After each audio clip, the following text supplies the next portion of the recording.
All right, I did this video and then Noelle sent me a WhatsApp message and it just stopped it. I gotta start all over. Yesterday actually was my birthday, or not yesterday. Yeah, it was yesterday. Yesterday was my birthday. It was pretty cool. We celebrated it. It was really, really nice. And then the day prior to that, because Noelle was off, which was MLK Day, we celebrated my birthday by going out different places. We started it off by going to this place along the waterfront. It was amazing. I've only, since this gallbladder surgery, I've only had steak twice now. One time I made it myself, and it was okay. I'm not a chef, but it was okay. The second time was the other day when I went with her on a date, and the steak there was ridiculous. I literally almost cried. It was that good. She tried a piece, and I was like, "You can only get a little bit because I gotta savor this." It was out of all the steak places I've been to, this ranks number two.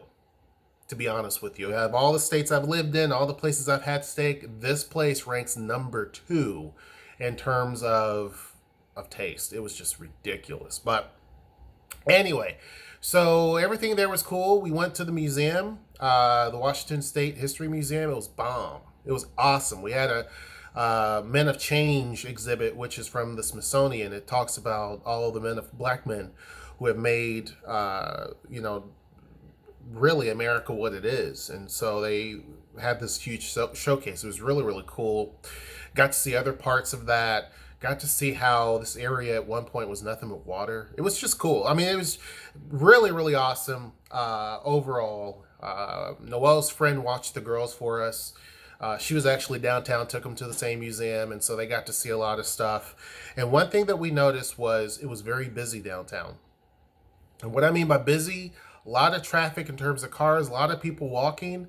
There was a point when we got out of, I don't know where we were, because we went to one of the local shops downtown that we go to.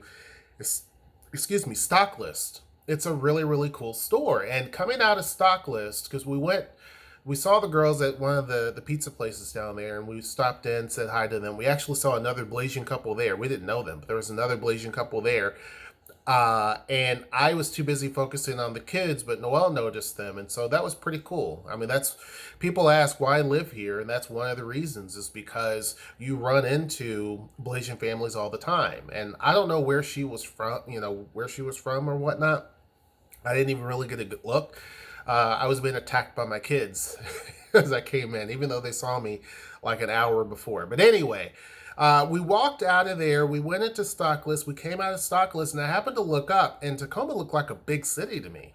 It was crazy because, the skyline's decent. We're along Pack Avenue, and you're looking up, and it was just cars, vehicles, and people. Now, the only thing typically in the past that you saw were just the buildings. You didn't see a lot of people. You didn't see a lot of cars. And we noticed that. Even Noelle pointed that. I thought it, and Noelle said it. As we both looked up, it looked very busy. Later, when we got back home, and her friend dropped the kids off, said the same thing. Now, her friend and her both had worked downtown. Noelle still works downtown. But they noticed how it seemed very busy. Noelle thought maybe because the museums offer a free day every so often, and she thought maybe that was it. And I said, I don't think so. Because when I go to the studio, there's times whenever I have to go to the bank or whatever, and it's like that. I've driven through downtown sometimes just cause during the workday, and it's busy. You see a lot of people. Now, is it busy like Seattle? No, but it's pretty busy. And over the last couple of years since we've moved here, there's been a dramatic change in terms of just activity downtown. More people live down there, more people are moving about. It's just busy. But this video is not about my birthday. It's not really about Tacoma, but it is about Seattle and how all of this is going to kind of tie together. Seattle is having what's called luxury urbanism, right? Someone coined that phrase in an article talking about luxury urbanism. And they're talking about gentrification. Now, I talked about gentrification before, and someone they said, who cares? They said, these people are complaining that, they're priced out of their homes because the taxes go up. They may have bought the home for $30,000. It's paid off. but now it's valued at 600,000, 700,000, and they're having to pay taxes on that, and they can't afford the property tax, so they get gentrified out. Other people move in, and so this guy was basically making that reference because historically, a lot of the black communities of Seattle are gone now, and so he thought it was just a race thing, and I said no. I mean, that's what people run to and they think it's just race. It's not. Yeah, it does affect the black community up there, but it affects everyone. Seattle has gentrified and affected everyone. The rise in the population in Tacoma to now be almost the second largest city, beating Spokane. Keep in mind, Tacoma stayed in the 100,000 range for a while. It's now past that, well into the 200,000s, and we have probably eclipsed Spokane to be the second largest city in the state. And so that's all due mostly to gentrification, people from Seattle being pushed down to Tacoma. And so I talk to people about in videos about how Seattle has been gentrified and it's pushing people down. And you see people who maybe can afford to live up there. We can't now, but before we bought this house, we could have lived up there and bought a house. It just would have been very difficult. We wouldn't have been able to open up the business, for example. Wouldn't be able to take trips and things like that. So down here made a lot of sense. You have other people where they could do those things and it doesn't really matter to them, but they choose not to. They rather have more of their money and more of a yard, more of a house, more bang for their buck. You see a lot of that. I talked about in one video in the parking garage when I go park at the studio, you see a lot of Teslas in that parking garage. It's a commuter parking garage. People get on the train there and go up to Seattle. And so you're seeing the changes here where a lot of folks go up there and come back. And you saw the wave of people. So that's the gentrification there. They're talking about that's just kind of the first bit of it. And you're seeing some businesses that kind of followed after. They didn't leave or come down here because of the simple fact they were priced out. Most of them came down because they see it as a growing market down here. And a lot of the customers are asking for some of the same things that you have up in Seattle. So given the fact that Seattle is much more expensive in terms of paying workers, $15 an hour at least. The rents are going to be much more expensive for retail space, and Tacoma is going to be the direct opposite. Workers don't make $15 an hour, and the price of retail space is going to be a lot cheaper.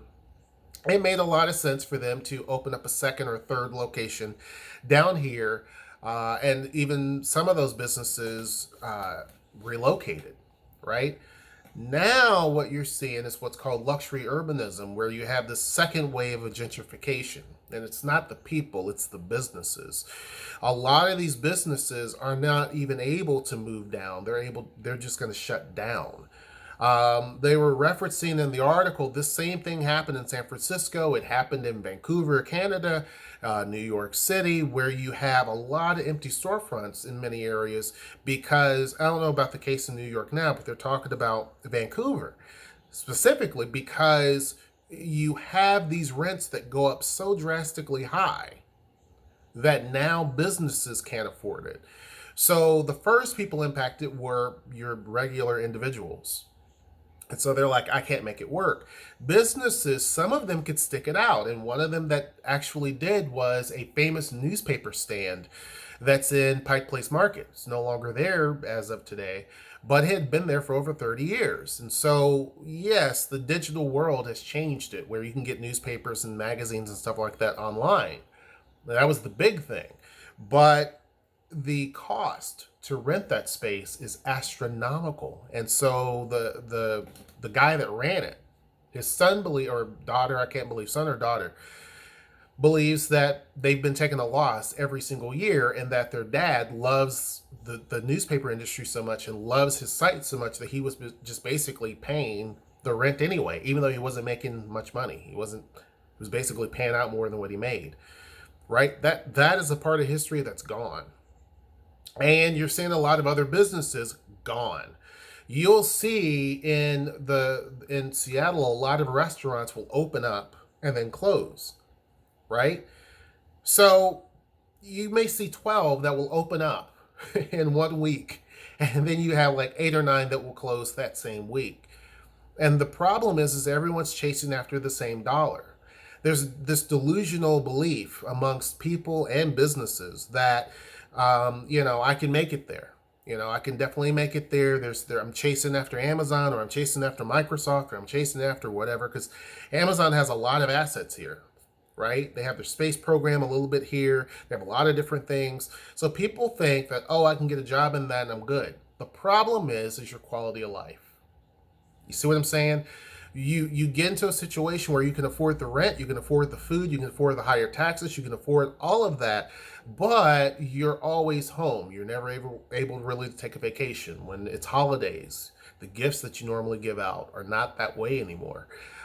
There's a cost associated, right?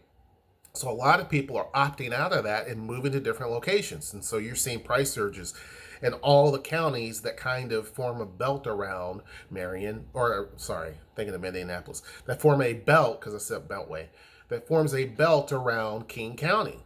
You're seeing a surge in all of those counties in terms of prices because people are moving out to all of them. And it's even affecting people down in Thurston County, which is Olympia. So Seattle is starting to see a push outward. Same thing with Bellevue, because businesses can't afford it. It's very competitive, first off. There's only so many people, and they're all chasing after that top dollar. They're not chasing it as much after families because they can't afford to, right? One restaurant was in an article last year talking about, they can't charge customers $15 for a burger because, or $10 for a burger, that would be perfect for them because then it makes sense financially, but who's going to pay that? And so you add that in with the these retail spaces. Retail spaces change their rent. You have to be locked in typically for 3 to 5 years minimum. Then you have you pay your monthly rent, and sometimes they will make it go up every 6 months. So it goes up a certain percentage every 6 months. Sometimes they'll make it go up a certain percentage or a certain dollar amount every year. So let's say you're paying $2,000 a month, but in 6 months, they're going to make it go up by 3%. And then the 6 months after that, 5%. 6 months after that, a little bit more. So it depends. Sometimes they will say a cash amount. So you're paying $2,000 now, but in 6 months or to a year, you're going to be paying $2,300. Then it goes up $300 every single year, right? So businesses look at that and say, I'm good this year. I'm good next year probably. But after that, I don't think so. And so you're seeing a lot of them shut down because of competition, the astronomical price for retail space, and literally everyone's chasing after that small consumer base. You see what I'm saying? Not everyone up in Seattle and King County are making it like that. That's not the case. So you're seeing this, what's called luxury urbanism, where all of these places, not all of them, there's a lot of places up there that are fairly expensive to go to, right? They're fairly expensive. For example, the place that we went to on my birthday, which is here in Tacoma, is kind of pricey. It's not super crazy, expensive, but it's kind of pricey, right? Not everyone's going to be, and we can't do that every time that we were to go out and have fun. It's like a once in a blue moon type of thing, right? For us. So when you have a special occasion like a birthday, which is celebrated once a year, that's not enough to keep a business floating. And so you're having that situation, especially when your costs keep increasing. So you're having that situation up in Seattle because there's so much competition, the high cost of wages, the taxes you have to pay, the rent you have to pay, the massive insurance that you have to pay for a lot of these retail spaces. It just doesn't make sense. And stiff competition is making it where that market is even smaller. So you're seeing that. Now, Tacoma's not immune because Tacoma also has some of the same issues. It's not as bad. We don't have all these restaurants coming in at one time. Our restaurant scene is growing, but it's growing in a normal state. We do have maybe a little bit too many breweries, but they're correcting naturally. Like the market control that. That's totally fine. One of the issues we have are retail spaces. Retail spaces here they're so expensive. You have a lot of buyers who buy big, huge buildings. Those big buildings I talked about. They buy the whole building, and they may be only interested in the residential piece, right? Because that's where the money is. They're getting 100, 200 people that are going to be paying monthly rent. They may have retail space down below, but they're only having 5 or 6 spaces, right? So their main focus is on their retail or on their residential. Their retail space is secondary. And then they charge a huge amount for that. And they don't mind if they fill it or not because they're making their money off top with all the residential space. So what happens? The bottom floors of a lot of buildings in Tacoma are empty. So our spaces are empty for a different reason than that of Seattle. Seattle, you see a lot of empty storefronts, or you're starting to see more of that because businesses are shutting down, they're getting priced out. Here in Tacoma, these are spaces that have historically been somewhat empty because of the bad situation that Tacoma came from. And as we're seeing more of a growth, big companies come in, buy a building because the Tacoma market's hot, and they make everything go up. So now they're charging that retail space much higher than what it's worth. You're also seeing people look at the changing environment. I said downtown's busy. So a lot of retailers are saying, hey, I can cash in on, or a lot of landlords, I can cash in on that. So we were thinking about moving the studio to a place in central downtown. And there was a space literally about half the size of the man cave here. So if you can think of a 1-car garage, cut that in half, that was how big the space was. Now, granted, they did give you a floor space outside of that, but it wasn't protected. Anyone from the general public can walk through. The only protection you have for your products was a space about as big as half of a 1-car garage. Our studio is pretty decently sized. So our old space was 540 square feet, and now we would be working in something that's less than 230 square feet, right? And so they wanted to charge, I can't remember now, but I think it was well over $700 a month. And there was no door. It was just a display room, basically. And you didn't really get to have hours that you wanted. I'm not going to name the place, but that gives you an example of greed that no one can really use that space. Does that make sense?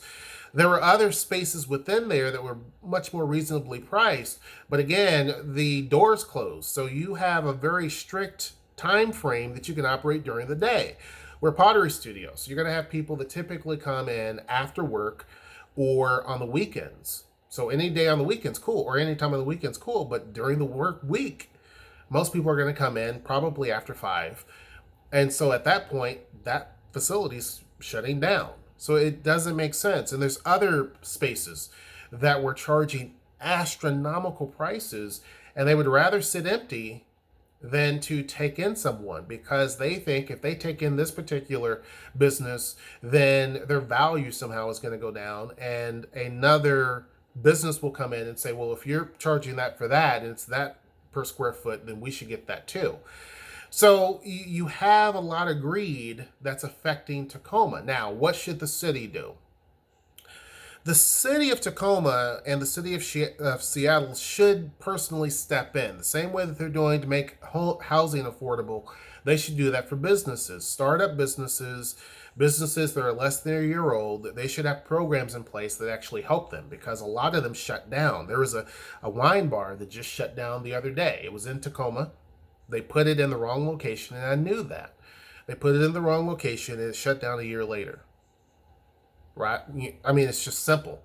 A lot of these businesses go into a certain neighborhood like Proctor or Point Ruston, and you're dealing with high expensive rents and not a lot of foot traffic. Ruston does have a lot of foot traffic because it's somewhat of a mall. I get that. But a lot of those people are window shopping, and it's not gonna pull in what you need, right? Because there's so much competition. Downtown is a little bit different. Downtown Tacoma, a lot of people shun it, but if you think about it, most tourists are going to be right there. All the transportation's right there in downtown. It's not anywhere else. It's not along 6th Avenue. It's not any of those places. It's right there in downtown Tacoma. So it doesn't make sense to me to have a wine bar any other place other than right in downtown. If you notice, a cider bar, there's been a bar that has opened up that's a cider bar. It's a hard cider, and it's doing gangbusters. It's right there in the brewery district. Why? It's right there in downtown. It's close to the University of Washington, Tacoma. It makes sense. So if a cider business can do well in a brand new building, and they can't keep up because it's just so busy, that gives you a good idea, right? A new bakery opened up called Tacoma Baking Company, I think. And there's a line out the door. It's in Hilltop. A line completely out the door every time you go by there. And the prices are pretty expensive, but there's always a line out the door. They just opened. And they have like 50 employees, I believe. McMenamins, downtown, always busy. Always busy. That's one of the complaints people have. It's always busy. If anything, McMenamins needs to have another location in Tacoma. And I mentioned that to them. They should have another location in Tacoma because it's so busy. But none of those places would do well outside of downtown because rents are going to be much more expensive. Downtown has such a glut of retail spaces that are available that are empty. So the prices can't be astronomically high, even though this is where most people make a pit stop at, right? Seattle, the problem there is that all of the success around you is kind of hindering startups. So now you're starting to see startups, tech startups, start up here because it's a lot cheaper than up in Seattle.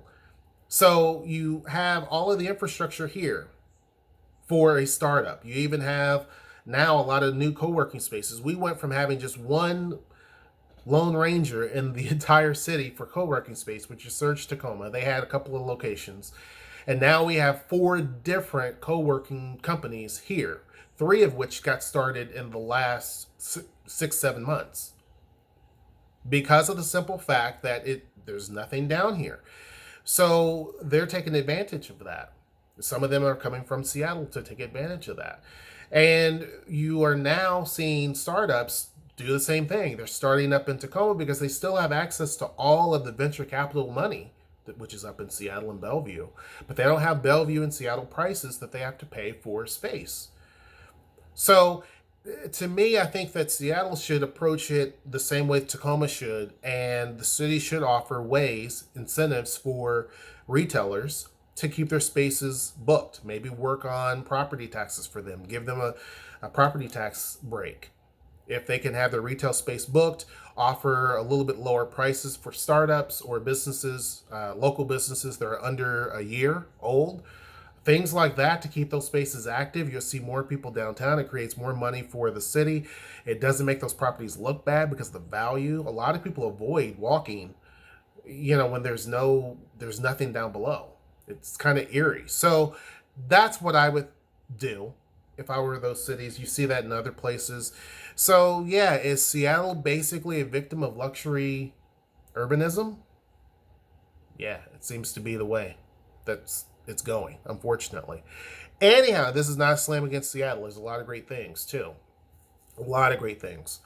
But this is one of those things that's affecting a lot of businesses with great intentions, and they get shut down within a year because it's just a very, very difficult market. Anyhow, hope you guys enjoyed this video. Make sure you like, share, and subscribe. And until next time, I will see you. Take care.